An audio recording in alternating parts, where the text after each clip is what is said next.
अस्सलाम वालेकुम स्टूडेंट्स। आज जो हमारा टॉपिक बचे वो न्यूमेरिकल नंबर 8 है। इसकी स्टेटमेंट रीड करेंगे।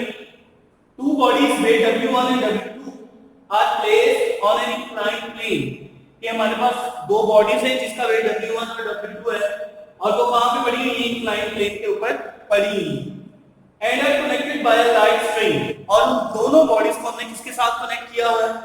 लाइट स्ट्रिंग के साथ कनेक्ट किया हुआ है which coincide with the line of greatest slope of the plane। अब वो जो स्ट्रिंग है प्लेन की जो ग्रेटेस्ट स्लोप बन रही है वो स्ट्रिंग उसके साथ बच्चे क्या कर रही है? कोइंसाइड कर रही है। चलिए ये सिचुएशन में पहले आपको क्रिएट कर दूं, उसके बाद हम नेक्स्ट चलते हैं। तो ये बच्चे हमारे पास प्लेन, ये हमारे पास हॉरिजॉन्टल है, ए होगी, इसको आप बी कर लें और ये चीज हमारे पास। अब उसने कहा कि इंक्लाइंड प्लेन के ऊपर टू बॉडीज पड़ी हुई, एक बॉडी ये, एक बॉडी ये। इसका जो वेट है उसने कहा कितना है? W1 और इसका जो वेट है बच्चे वो उसने कितना कहा? W2। इन दोनों को हमने क्या किया हुआ? एक लाइट स्ट्रिंग के साथ जोड़ा हुआ है और वो लाइट स्ट्रिंग कौन सी है? ये जो प्लेन की ग्रेटेस्ट स्लोप है उसके साथ क्या कर रही है? कोइंसाइड कर रही है। यानी कि इस तरह से इसको थोड़ा सा अब जरा गौर करें। असल में स्ट्रिंग किसको बोलते हैं बच्चों? रस्सी को। तो जरा गौर कीजिएगा। लेट्स सपोज ये वो स्ट्रिंग है, स्ट्रिंग का एक सिरा इसके साथ कनेक्ट है, एक सिरा इसके साथ कनेक्ट है। अब ये वाली जो बॉडी है ये स्ट्रिंग को क्या होगा? अपनी तरफ खींचेगी T। सिमिलरली ये जो बॉडी है स्ट्रिंग को अपनी तरफ खींचेगी तो उसकी टेंशन क्या होगी? T हो जाएगी। अब अच्छा जरा गौर करें और यहां पे जो दोनों के दरमियान एंगल बन रहा है वो कितना एंगल बन रहा है? थीटा। इसका जो रिएक्शन होगा बॉडी का, सारी बात है ये बॉडी इंक्लाइंड प्लेन के ऊपर एक्शन कर रही है, उसके नतीजे में रिएक्शन होना है जिसकी डायरेक्शन क्या होगी? इसके परपेंडिकुलर। यानी कि ये चीज है जो हमारे पास R, इसको हम R1 लिख देते हैं। क्यों? क्योंकि ये W1। सिमिलरली यहां पे चले जाए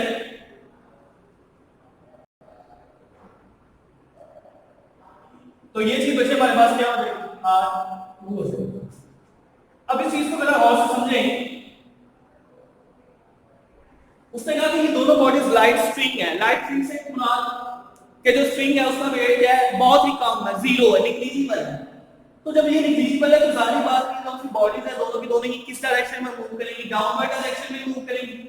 तो जब बच्चे जब ये दोनों डाउनवर्ड डायरेक्शन में मूव करेंगी तो इसका मतलब है फ्रिक्शन की फोर्स किस तरफ होगी? ये दोनों डाउनवर्ड डायरेक्शन में मूव करेंगे क्योंकि स्ट्रिंग हमारे पास बहुत लाइट है। तो बच्चे फिर जो फ्रिक्शन की फोर्स होगी यहां पे, ये फ्रिक्शन की फोर्स कौन सी होगी? म्यू1 R1 और ये जो फ्रिक्शन की फोर्स होगी वो क्या होगी? म्यू2 R2। यहां पर देखिए उसने कहा if the constant of friction between the bodies and plane be mu one and mu two respectively. यानी कि जो कांस्टेंट फ्रिक्शन किसका? बॉडी का और प्लेन का कितना हो? म्यू1 R1 और म्यू2 R2 रिस्पेक्टिवली। अब इसके बाद फिर क्या काम करते हैं बच्चे? उसने कहा find inclination of the plane to the horizontal. यानी कि ये जो चीज है, जो इंक्लिनेशन बन रहा है किसके दरमियान? प्लेन के दरमियान और हॉरिजॉन्टल के दरमियान। आपने वो फाइंड आउट करना है when the bodies are on the point of motion. जब बॉडीज कहां पे हो? पॉइंट ऑफ मोशन पे। तो जब बॉडीज पॉइंट ऑफ मोशन पे होती है तो वहां पे कौन सी बच्चे फ्रिक्शन होती है? Limiting friction. It is assumed that smoother body is below the other। तो उसने कहा कि आपने ये भी कंसीडर करना है कि जो स्मूथर बॉडी होगी जिसकी फ्रिक्शन लेस होगी वो बॉडी नीचे होगी और जो बॉडी रफ होगी वो क्या होगी? ऊपर होगी। अब अच्छा इसको जरा लेके चलते हैं। अब जरा गौर करेंगे ठीक है, इसके कंपोनेंट डालते हैं।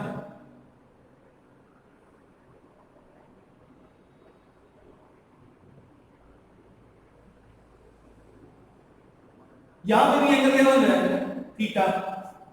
तो थीटा के सामने जो लाइन होती है वो परपेंडिकुलर होती है। तो इसका मतलब ये कंपोनेंट कौन सा हो जाएगा? ये W1 का कौन सा कंपोनेंट होगा?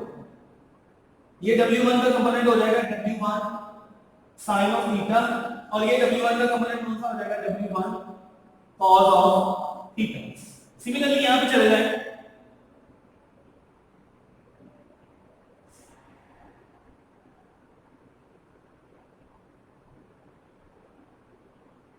यहाँ पे इसको कर दिया नीचे जाने की बजाय, यहाँ पे एंगल क्या होगा, थीटा होगा। ये W2 है तो ये W2 का कौन सा कंपोनेंट हो गया, W2 sin ऑफ थीटा, और ये कंपोनेंट कौन सा आ जाना बचा, W2 cos ऑफ थीटा। अच्छा बच्चे यहाँ पे जो हमने काम किया, क्या काम हमने किया कि consider two bodies having wait W1 and W2 are connected with a light stream and are placed on an inclined plane and an inclination angle theta। यानी कि यहाँ पे जो हमने वर्क किया उसको हमने एक्सप्लेन कर दिया। अब बच्चे अप्लाई फर्स्ट कंडीशन क्विकली हम ऑन W1 हमारे पास क्या है, तो फर्स्ट कंडीशन क्या होती है, f of x equal to 0, f of y equal to 0। तो fx के लॉन्ग फोर्सेस लग रही है इसमें W1 में, ये बच्चे P है, जरा और करें किस डायरेक्शन में, यहां से सिंपल इस तरह से ड्रा कर लें, P इस डायरेक्शन में, उसकी डायरेक्शन एरो इस तरफ है, जो म्यू r1 है r1 है वो भी इस डायरेक्शन में, ये पॉजिटिव x है ये नेगेटिव x है, ये पॉजिटिव y है ये नेगेटिव y, और ये जो W1 sin थीटा इसकी डायरेक्शन किस तरफ है, उस तरफ है। तो यहां पे चीज क्या है, W1 sin ऑफ थीटा। तो मैंने कहा था जो पॉजिटिव x एक्सिस पे वैल्यूज होगी वो पॉजिटिव होंगी, उनके साथ पॉजिटिव आएगा, तो ये चीज हो जाएगी बच्चे p प्लस μ1 r1 और इसके साथ नेगेटिव आएगा minus W1 sin of theta is equal to 0। तो यहां से p की वैल्यू क्या निकली हमारे पास, W1 sin थीटा माइनस μ1 r1। सिमिलरली यहां पे चले जाएं,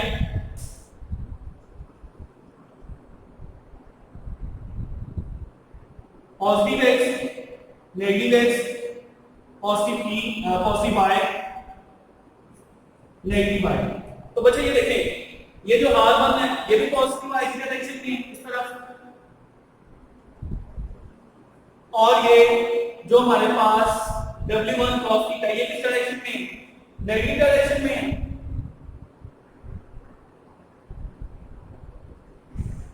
W1 cos ऑफ थीटा, इसके अलावा और चीज बची क्या है हमारे पास, और कुछ भी नहीं। अब आप ये काम करें, यहां पे देखें r1 पॉजिटिव होगा ये नेगेटिव होगा क्योंकि नेगेटिव y एक्सिस पे लाई कर है, cos theta is equal to 0। तो यहां से r1 की वैल्यू क्या आ गई बच्चे, r1 is equal to W1 cos of theta. ये जो r1 की वैल्यू आप यहां पुट कर दे तो चीज क्या होगी हमारे पास, p is equal to W1 sin of theta minus μ1 r1 का आंसर ये मल्टीप्लिकेशन करते हैं W1 cos of theta p is equal to दोनों में से W1 कॉमन आ रहा है sin theta minus μ1 cos of theta। अब यहां पर सिमिलरली आप जो फर्स्ट कंडीशन है वो किस पे अप्लाई करें, W2 पर। W2 पर कैसे अप्लाई करोगे, ये देखिए जरा, इसमें भी वही काम, summation f of x equal to 0 और summation f y equal to 0। तो बच्चे f of x में फोर्सेस कौन सी लगनी है, W2 के लिए हम बात कर रहे हैं, ये p है किस डायरेक्शन में, नेगेटिव x एक्सिस की डायरेक्शन में, तो ये नेगेटिव p आ जाएगा इसके साथ। उसके बाद ये μ2 r2 की direction along positive x axis है, तो ये चीज क्या होगा, प्लस का μ2 r2। और इसके अलावा ये जो W2 sin इसकी direction along negative x axis है, यहां पे भी आ जाएगा माइनस का W2 sin of theta is equal to 0। तो अब यहां से क्या काम होगा बच्चे, ये जो दोनों वैल्यूज है ये माइनस का ही लेफ्ट ले,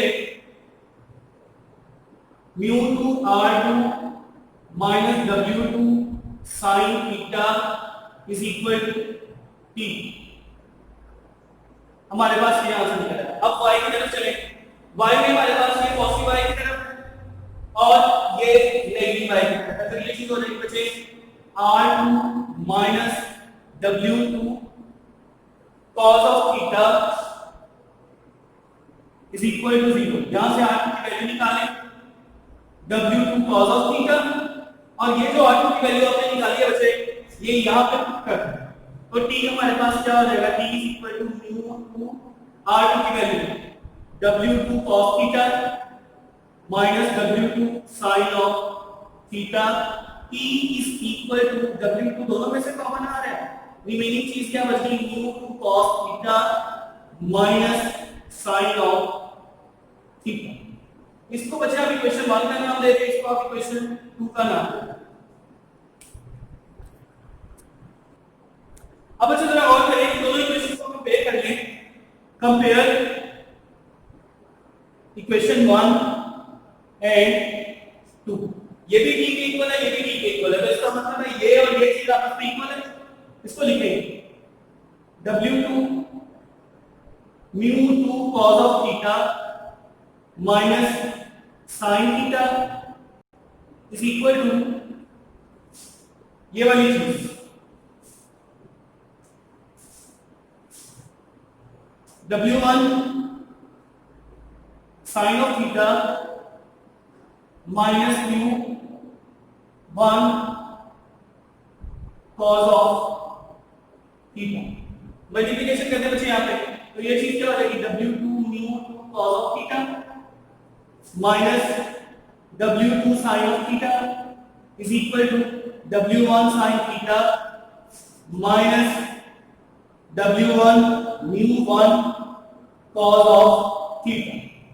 अब बच्चे cos वाले एक साइड पे कर ले, sin वाले एक साइड पे कर ले, ये माइनस का cos इधर आके क्या होगा, प्लस का w2 mu 2 cos of theta plus ये वाली चीज w1 mu 1 cos of theta is equal to w1 sin theta, ये माइनस का जाके क्या होगा, is equal to tan inverse w1 mu 1 plus w2 mu 2 over w1 plus w2।